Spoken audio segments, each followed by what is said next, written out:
Hey everybody, this is Bob Sorrentino from Italian Roots and Genealogy, and I'm here today with another podcaster, Frank Di Piero, from Keeping It Real with Frankie D. And not only is he a great podcaster, but he's a great friend. So welcome, Frank. Thanks for being here.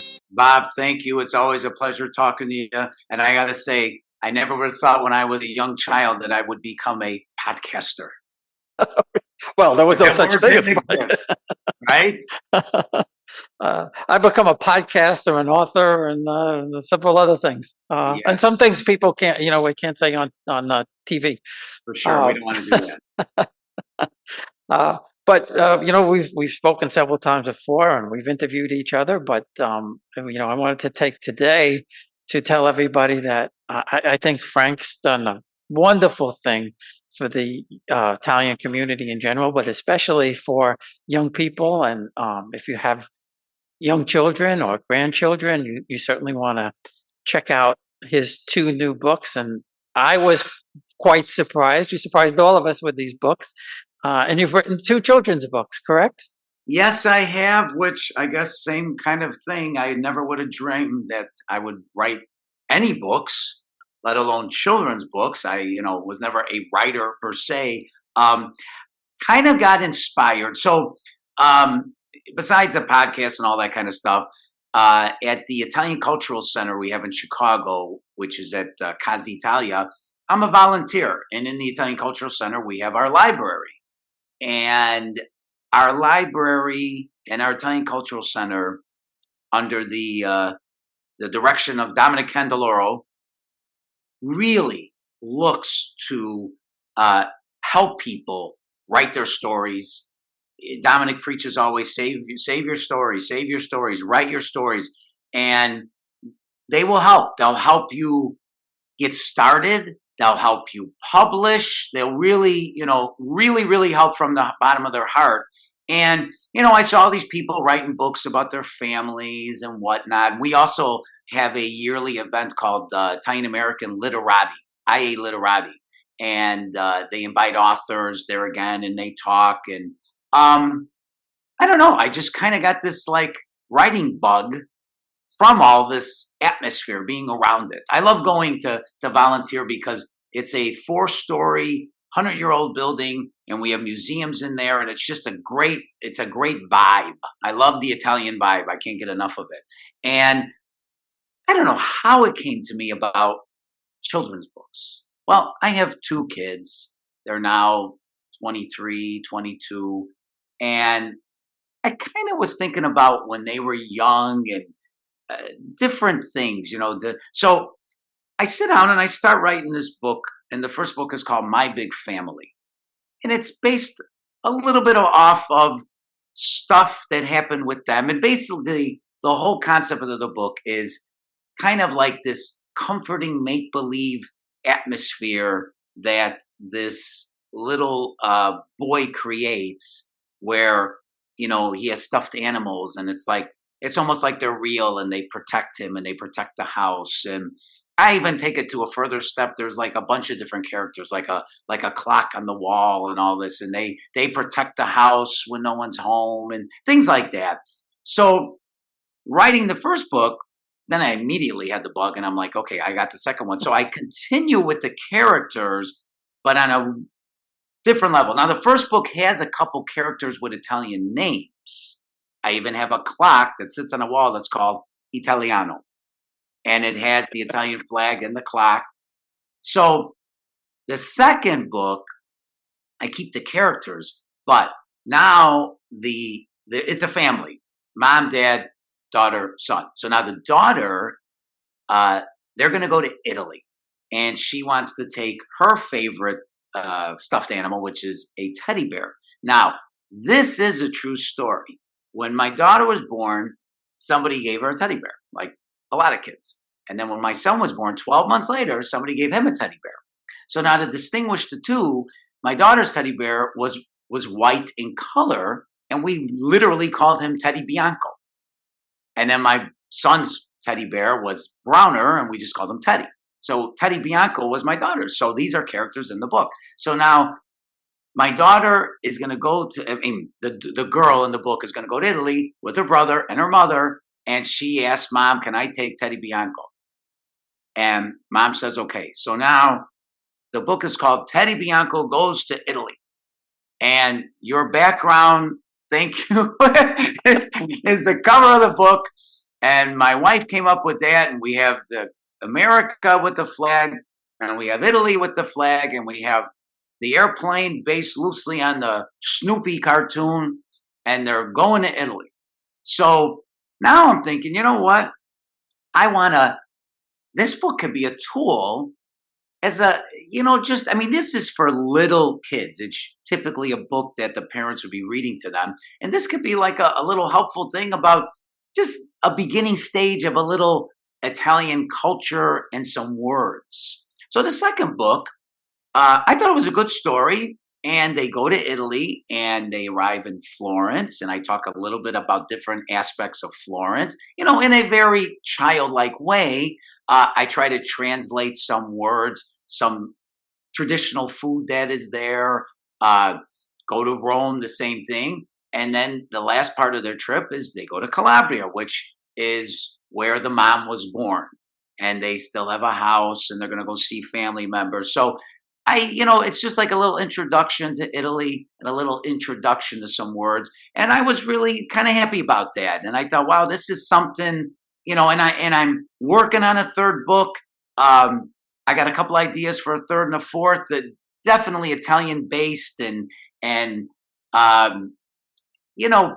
there's a little bit of prayer in the book, and there's a little bit of, we went to the Vatican and the religion and all that. So, I'm glad with it, and I'm happy for it. And I hope it's a useful thing for people out there.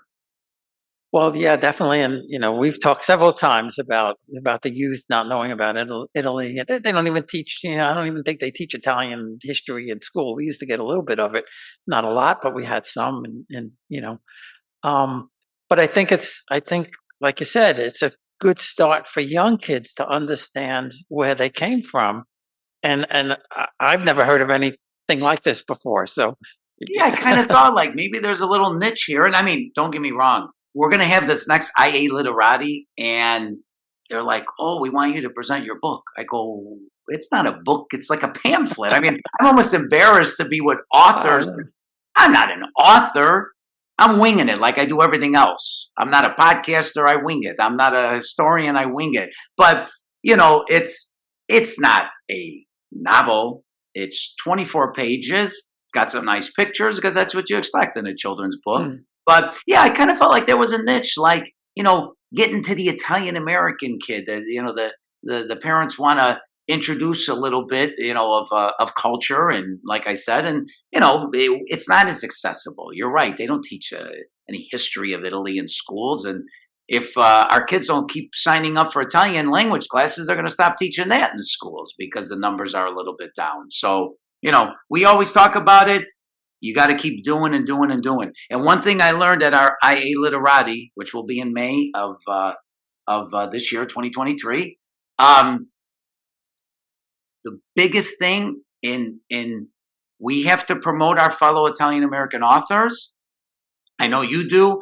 I very much enjoy interviewing them on my podcast because they need to have that time to promote themselves and buy their books. We need to buy our books. We need to buy Italian American authors' books. You know what I mean? We have to support them and so that they can tell our stories, because if we don't do it, if we don't tell the stories, nobody's gonna. We'll be right back. Experience Italy like never before, traveling with a scheduled group or create your own bespoke tour with friends with PhilItaly.com. Pack your bags and follow Phil. That's www.philitaly.co.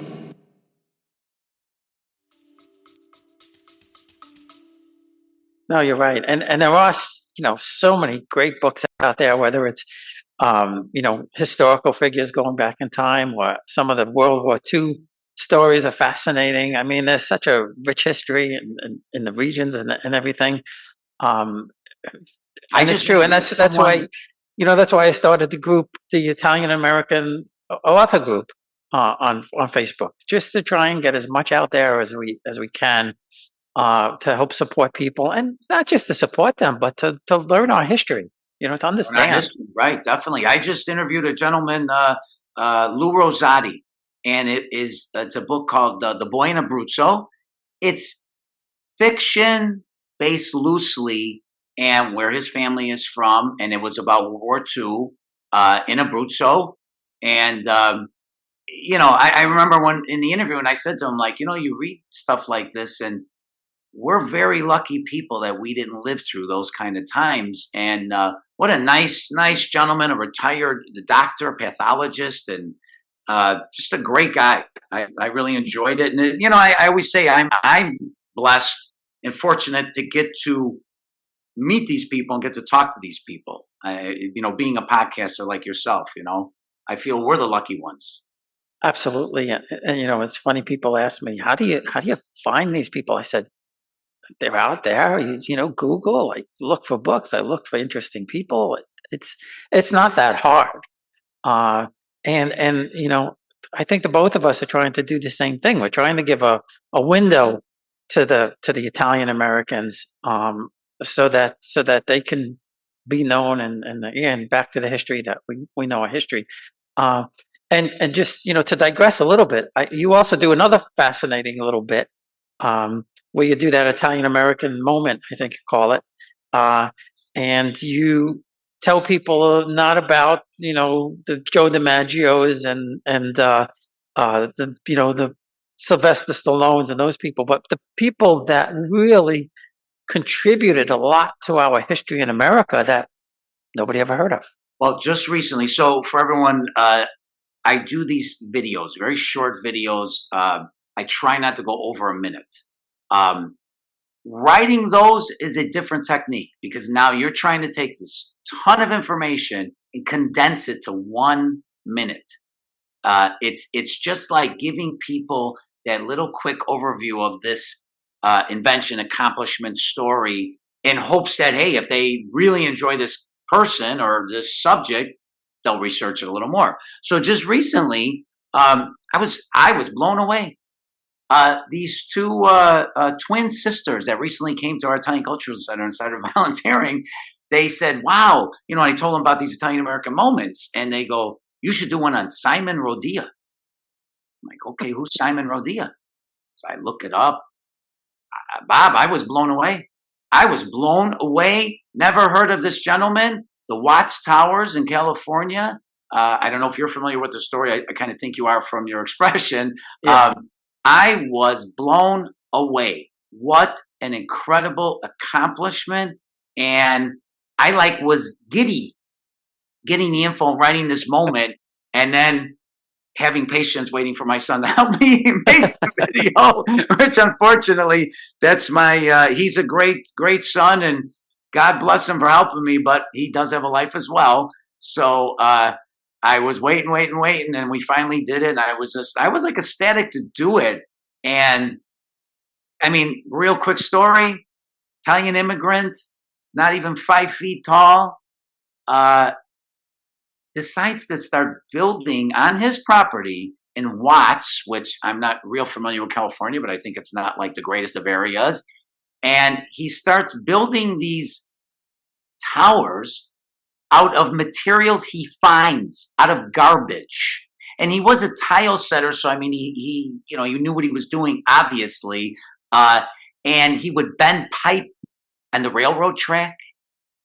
He had no ladder. He had no scaffolding. He had no power equipment. Okay, he had a bucket, a hammer, a shovel, a chisel, and his hands. And this little man would build a section and then climb up it and build another section and then climb up it and build another section. And the tallest one's 100 feet high. Did this by himself over 30 years every day. And he left it. He just donated it. He wanted to do something big.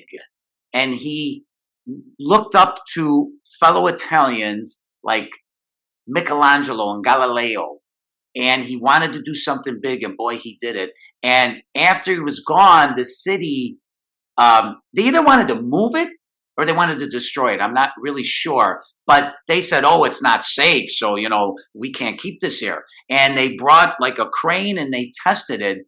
And son of a gun, the thing was built like Fort Knox from this little man. And I mean, my God, it's a movie waiting to happen. It's a lot of things. He did have a little bit of publicity.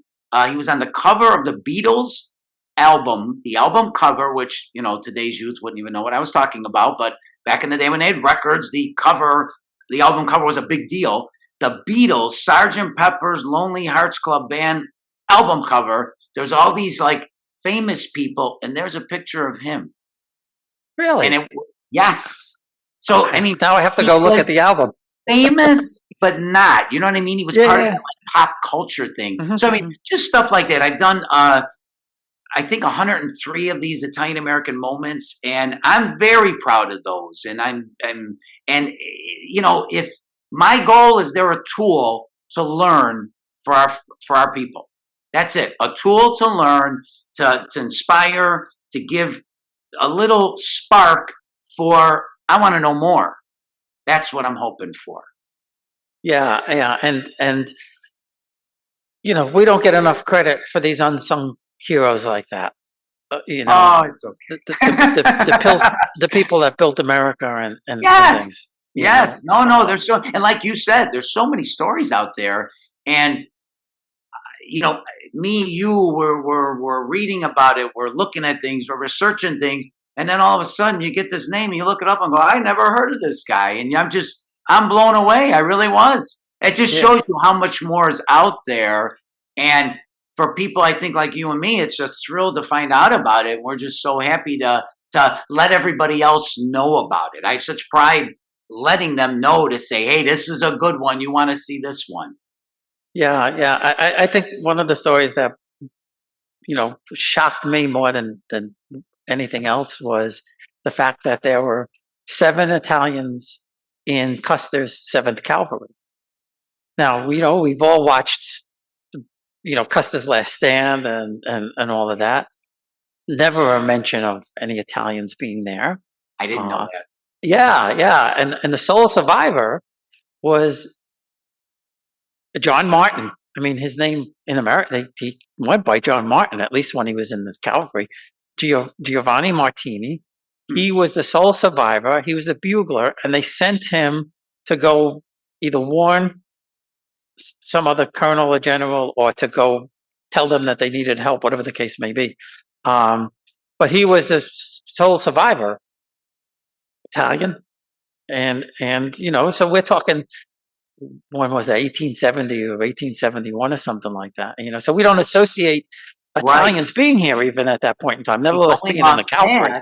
There's a whole story that I've never really, really researched, but the Marines band, they used to recruit from Italy musicians, and they were a major part of the Marines band in like those years.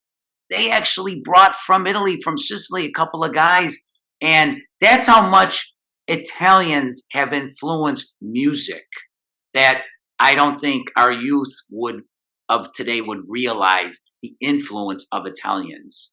Guido d'Arezzo was the first to write the musical scale, and it just goes on and on and on. I also, now with this the writing bug, they had produced a Italian Women in Chicago book. I don't know, about 5 years ago. 35, 40 stories of, different stories. They were like separate little stories about women, some women and their impact in Chicago, Italian women. Well, now, our guy Dominic Candeloro, they want to do a volume 2, and I want to be in it, and I want to tell this one woman's story. So I'm doing real research that I've never done before, like the kind where you go to the library and you look things. I've never done that. I'm not really familiar with that kind of stuff. I know who I'm talking to here, the descendant of the Pope in 1200. So I know you know all about that. I don't. So I'm going to write about this woman, Helen Chedese, who was the first woman in Illinois to receive a law license and was an incredible woman. And I'm just so happy. I want to write her story for her because she deserves to be in it. And I want to be in the book. I want to be in this book because it means something to me. So yeah, this writing thing is going now. Yeah. It's I never realized how hard it is, though. It's difficult. It's really difficult. It's extremely difficult. Yes. And like I said, writing a novel like you did, I mean, wow. My hat's off to you. Well, I'm working on one with a friend. We want to do about the nobles in Calabria, and then I'm doing another one that's not Italian. It's about my career in banking, that's easy because it's just all from memory, So you just have to write down what you remember and things like that. But yeah, I never realized that, and my hat really goes off to some of the authors that I interviewed who do these historical fiction type of books, because you have to it's one thing to research the history and put them in a book, but then to take those people and build this whole story that fits into that time, that boggles my mind. I don't know how they do it. I don't know how they do it. No, you're absolutely right. We are fortunate to be in these modern times because podcasting and writing these books and all that probably wouldn't have existed for us. You know what I mean? No, it's a certainly. different world, and we got to make the best of it and use it to spread the word. That's what I think it is. I think with people like you and me, it's just spreading our stories and our culture and everything in between to ignite, younger people than us, because we're not going to be here forever. And the tide is kind of turning. Italian America is not what it was in 1960 today. I mean, there's no doubt about it. And we're 2023, and what's 2060 going to be like? So this is a very crucial, important time. I feel like for our ethnic group and our Italian American community throughout the United States to really make some concrete plans and start and definitely continue to do things and do more to keep this flame alive. Yeah, absolutely. And certainly I think, you're on the right track there, getting the little kids involved. So before we go, where can the parents and the grandparents especially, spoil the young kids and buy the 2 books? And what are the name of the books again? Where can I get them? Well, okay, so the books are called, the first one, My Big Family. The second one, Teddy Bianco Goes to Italy. They are on Amazon under my name, Frank, last name D-I, space, capital P-I-E-R-O. Also, you could go directly to my website, ItalianAmericanLife.com. ItalianAmericanLife.com. As soon as you get on it, that page, it's got the book, the picture of the book. You click on that, it'll take you right to Amazon. And real quick story. One of my wife has a hair salon, and one of her customers bought the books, and she told her something, and I really was like, wow, that's cool. She goes, you know what? Instead of buying gifts and things that they're not going to use for like a baby shower, she goes, these are great gifts for a baby shower.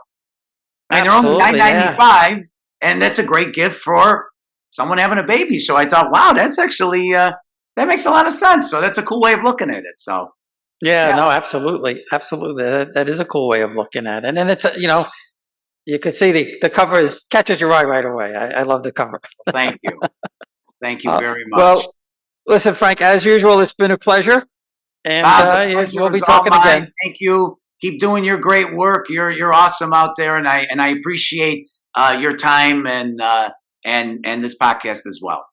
Anytime, my friend. Anytime. Hi, everyone. This is Bob Sorrentino, just letting you know that my new book, Farmers and Nobles, is now available for sale on www.italiangenealogy.blog/Farmers and Nobles, or you can find the link in the podcast notes. Thanks for listening.